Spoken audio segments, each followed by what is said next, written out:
ये अगेन आपका यूनिवर्सिटी में पूछा गया हुआ क्वेश्चन है और ये सीधा आपको 13 मार्क्स के लिए पूछा गया हुआ और बहुत ही अच्छा क्वेश्चन है ये। जो तामझाम हम लोगों ने स्टेबिलिटी के ऊपर कमेंट करने के लिए बोडे प्लॉट का यूज़ किया था हम लोगों ने, जिसमें gain margin, phase margin, omega PC निकालने के लिए सेमीलॉग पेपर हम लोग यूज़ किए थे। अब आपको पता चलेगा कि वो सेमीलॉग पेपर का यूज़ करके स्टेबिलिटी को चेक करना या गेन मार्जिन और फेज मार्जिन को निकालना कितना डिफ़िकल्ट था हम लोगों के लिए। लेकिन अगर उसको रिप्लेस करोगे आप लोग पोलर प्लॉट से तो कितना इजी और कितना अच्छा तरीके से आप लोग स्टेबिलिटी सिस्टम का चेक कर सकते। तो ये न्यूमेरिकल आप सभी लोग मैं किस तरह से सॉल्व कर रहा हूँ, पहले आप सभी लोग सिर्फ इसको सुनोगे और फिर सारी चीज़ें रिकॉल करके खुद से लिखने का आप लोग क्या करोगे, खुद से निकालने का भी और लिखने का भी आप सभी लोग ट्राई करोगे। तो देन अब मैं इसमें थोड़ा फास्ट कैलकुलेशन करूँगा। अब मैं एक्सपेक्ट करके चलता हूँ कि आप सभी लोगों को अब ये आना ही चाहिए और आता है आप लोगों को।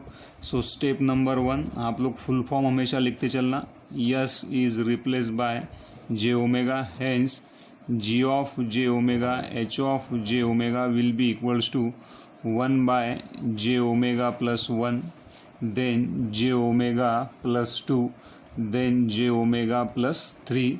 देन स्टेप नंबर 2 है हम लोगों के पास में कि मैग्नीट्यूड का वैल्यू आप लोगों को क्या करना है, फाइंड आउट करना है। तो मैग्नीट्यूड आप लोग लिखोगे यहाँ पे, find out the magnitude of your open loop transfer function. मैं नहीं लिख रहा हूँ अभी, मैंने आप तक 3-4 न्यूमेरिकल में लिखवा के दिया आप लोगों को, आप लोग अच्छे से लिखो उसको। देन मैग्नीट्यूड किस तरह से रहेगा, omega square plus 1, then omega square plus 4, then omega square plus 9 रहेगा। देन स्टेप नंबर 3 आप लोगों का रिजल्टन एंगल फाया रहेगा। आप लोग प्रीवियस न्यूमेरिकल को देखो, उसमें फेज एंगल मैंने किस तरह से कैलकुलेट किया है।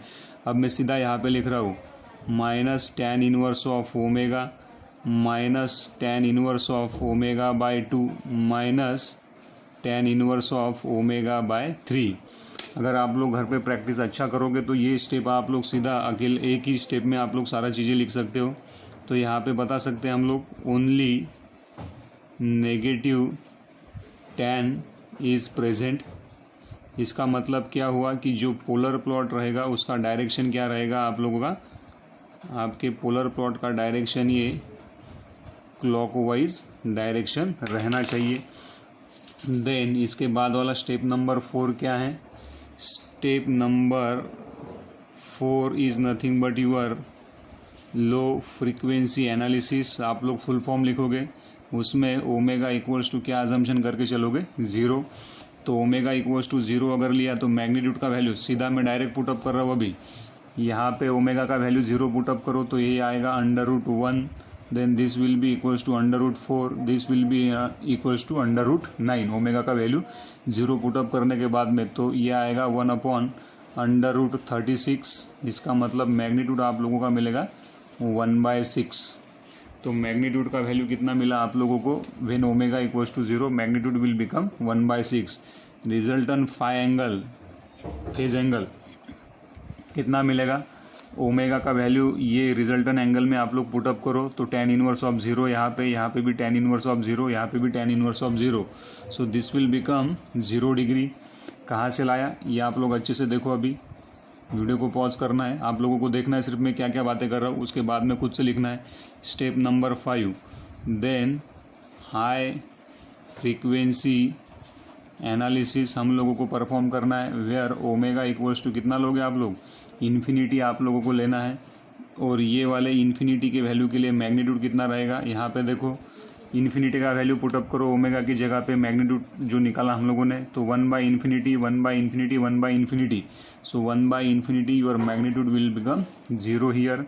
Then resultant angle phi R कितना बनेगा भाई, फाई आर कितना बनना चाहिए, यहाँ पे देखो tan inverse of infinity, tan inverse of infinity, tan inverse of infinity मतलब -90 degree, -90 degree and this will become -90 degree. तो ये आएगा -270 डिग्री यहाँ पे आप लोगों का बनेगा।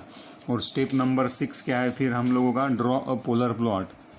Step number 6 that we are getting is nothing but draw polar plot. अब पोलर प्लॉट किस तरह से ड्रॉ करोगे फिर आप लोग, ये आप लोगों का कुछ इस तरह से पोलर प्लॉट बनना चाहिए।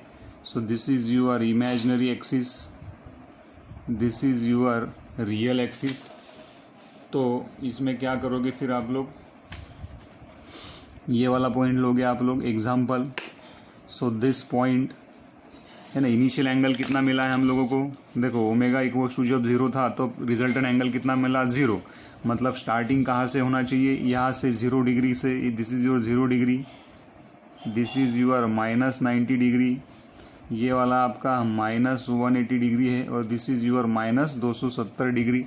तो when omega equals to 0 we are getting resultant angle 0 degree, और मैग्नीट्यूड कितना मिला है 1/6। तो यहाँ पे ओमेगा इक्वल्स टू 0 के लिए मैग्नीट्यूड हम लोगों को मिला है 1/6, जो ये वाले पॉइंट का वैल्यू है, और फेज एंगल कितना है वहाँ पे 0 डिग्री। फिर ओमेगा इक्वल्स टू जब इन्फिनिटी पुटअप किया आप लोगों ने तो मैग्नीट्यूड कितना मिला 0, और रिजल्टेंट एंगल कितना मिला 270 मतलब सेकंड क्वाड्रेंट में आना चाहिए। तो ये था हम लोगों का ये वाला पॉइंट जहाँ पे ओमेगा इक्वल्स टू इन्फिनिटी है, और magnitude will be equals to कितना है, मैग्नीट्यूड 0 है, और रिजल्टेंट एंगल क्या मिला हम लोगों को -270। और पोलर प्लॉट का डायरेक्शन कौन सा है, क्लॉकवाइज डायरेक्शन में पोलर प्लॉट घूमेगा। मतलब देखो अभी यहाँ से पोलर प्लॉट स्टार्ट होगा आप लोगों का, कुछ इस तरह से बढ़ेगा, ये इस तरह से, और फाइनली आप लोगों का ये वाले पॉइंट के ऊपर आके रुक जाएगा। तो डायरेक्शन क्या निकालोगे, ये वाला डायरेक्शन आप लोगों को निकालना है। So this is the direction of your polar plot, ये वाला डायरेक्शन आप लोग क्या करोगे इस तरह से निकालोगे यहाँ पे। तो देन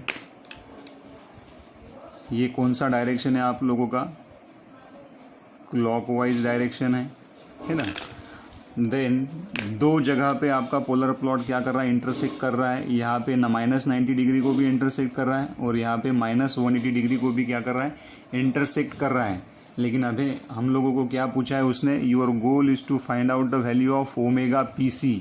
अब मैं क्या स्टेटमेंट यूज़ कर रहा हूँ, इसलिए मैंने आप लोगों को जब डेफिनेशन लिखवा के दिया था 4th चैप्टर में ओमेगा PC का, गेन मार्जिन का, then gain cross over frequency का, तो मैंने बोला था कि ये डेफिनेशन बड़े ही इंपॉर्टेंट है।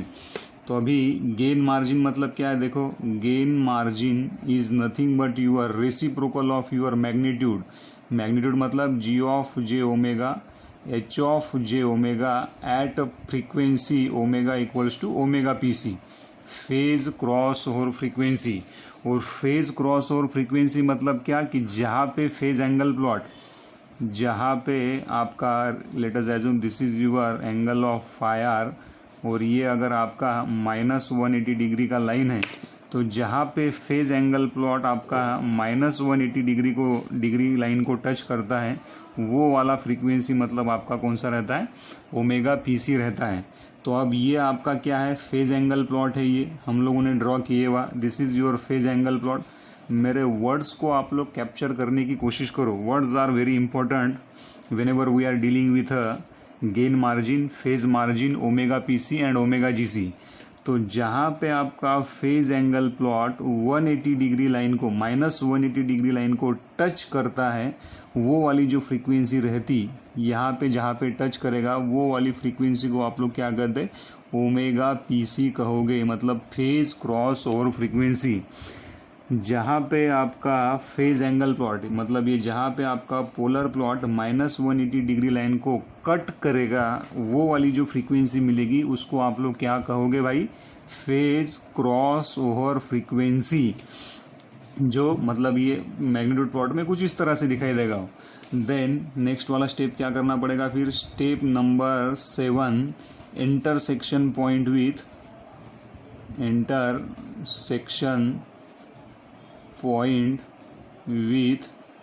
-180 डिग्री।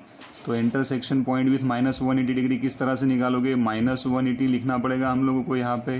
देन -180 के बाद में रिजल्टेंट एंगल कितना मिला है यहाँ पे देखो, -tan inverse of omega, -tan inverse of omega by 2, -tan inverse omega by 3, कुछ इस तरह से। अब कैलकुलेटर का यूज़ करो, यहाँ पे शिफ्ट सॉल्व दबा के ये वाला इक्वेशन सॉल्व करने की कोशिश करो, तो देन ओमेगा का वैल्यू आप लोगों को मिलेगा, omega will be equals to, अब ये वाला ओमेगा मतलब क्या है, this is nothing but the value of your omega PC 3.16 radian पर सेकंड आप लोगों को यहाँ पे मिलेगा। तो आपको समझ में आया होगा कि how we are able to calculate omega PC value with the help of polar plot. यही अगर आप लोग बोडे प्लॉट में अगर आपको निकालना रहता तो आपको सेमीलॉग पेपर का यूज़ करना पड़ता, देन मैग्नीट्यूड प्लॉट ड्रॉ करना पड़ता, then phase angle plot draw करना पड़ता, and then we are able to calculate the value of omega PC. लेकिन पोलर प्लॉट में उतना तामझाम करने की हम लोगों को ज़रूरत नहीं है भाई। सीधा पोलर प्लॉट जहाँ पे -180 डिग्री लाइन को टच कर रहा है वो वाली जो फ्रीक्वेंसी रहती है उसको आप लोग क्या बोलते हैं, ओमेगा पीसी। अब देखो यहाँ पे एट दैट पर्टिकुलर, इस डेफिनेशन देखो अभी यहाँ पे लिखा है मैंने, eight that particular omega PC if you find out the magnitude. Statement को आप लोग पकड़ने की कोशिश करो। once we get the value of omega pc, then at that particular omega pc find out the magnitude value। Magnitude का value find out करो, उसका रेसिप्रोकल ले लो। मैग्नीट्यूड का वैल्यू फाइंड आउट करने के बाद में अगर उसका रेसिप्रोकल आप लोगों ने लिया तो that will be called as your gain margin.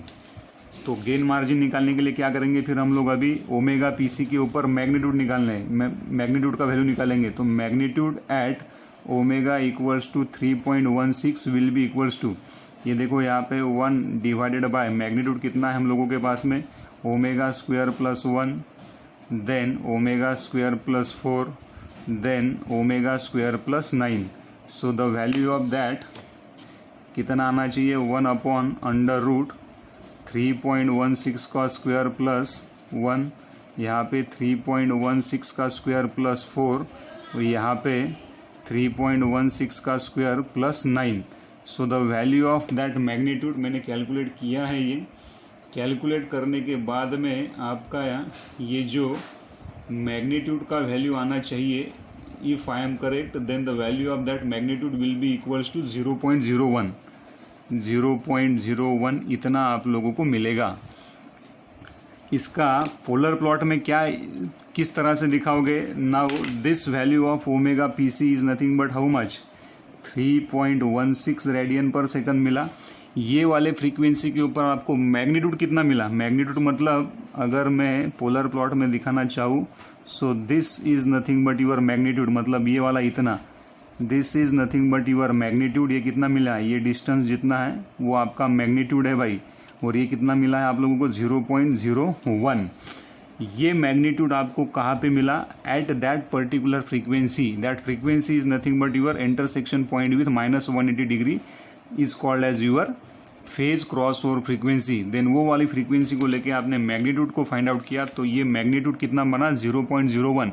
इसका अगर आप लोग रेसिप्रोकल लोगे, if we take the reciprocal of that, ये मैग्नीट्यूड का अगर आप लोग रेसिप्रोकल लोगे तो gain margin is nothing but your reciprocal of क्या रहता, मैग्नीट्यूड एट ओमेगा पीसी, मतलब 1/0.01। तो gain margin will be approximately equals to 100।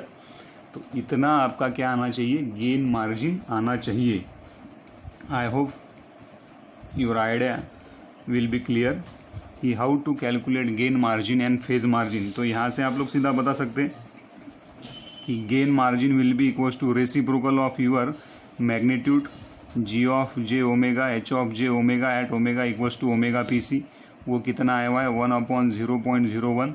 So approximately gain margin will be equals to 100। तो गेन मार्जिन अगर 100 आया आप लोगों का, तो डीबी में कितना आएगा, वो डीबी में निकाल लो इसको, तो वो पॉजिटिव ही मिलेगा। डीबी में किस तरह से रहेगा, gain margin will be equals to 20 log 100।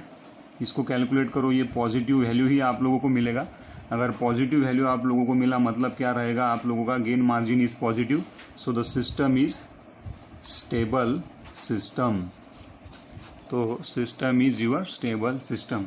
I hope आपका ये पॉइंट क्लियर हुआ होगा कि how to calculate phase cross over frequency from your polar plot and how to calculate gain margin from polar plot और stability के ऊपर किस तरह से हम लोग कमेंट कर दें। इसके बाद वाला और एक न्यूमेरिकल, एक दो न्यूमेरिकल हम लोग देखेंगे, उसमें physical significance of your gain margin क्या है वो मैं आप लोगों को बहुत अच्छे से समझाने का कोशिश करूँगा। तो वीडियो को आप लोग अच्छे से देखो और सारी चीज़ें अच्छे से पुटअप करने की कोशिश करो। Thank you.